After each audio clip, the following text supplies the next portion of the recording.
జనసమితి 8 ఏళ్లుగా జనం పక్షాన నిలబడి ప్రజా సమస్యలపై నిరంతరం పోరాటం చేస్తూ నిలదొక్కున్న పార్టీగా ఎదిగిందన్నారు టీజేఎస్ అధ్యక్షులు కోదండరాం. టీజేఎస్ ఆవిర్భావ దినోత్సవాన్ని పురస్కరించుకుని పార్టీ జెండా ఆవిష్కరించారు.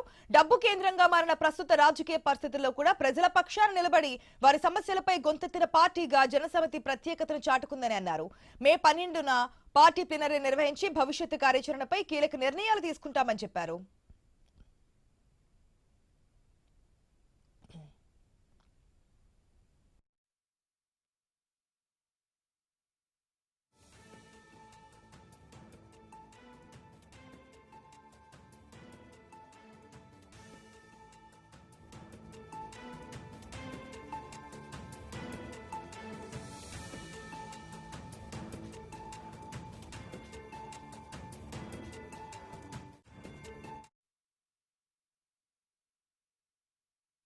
తెలంగాణ జనసమితి ఆవిర్భావ దిన శుభాకాంక్షలు.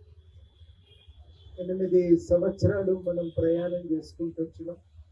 2018లో మనం ఈ పార్టీని ఏర్పాటు చేసిన రోజు 8 సంవత్సరాలు ఈ ప్రయాణాన్ని కొనసాగించగలుగుతామని మాత్రమే కాదు, సుదీర్ఘంగా మనం ఒక ప్రజాస్వామిక తెలంగాణ సాధన కోసం సుదీర్ఘంగా ప్రయాణానికి కూడా సిద్ధమయ్యే మనం బయలుదేరాం.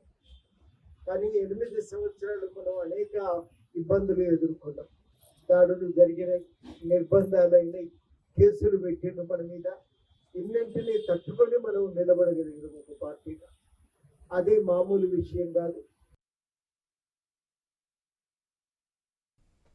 తెలంగాణ ప్రభుత్వ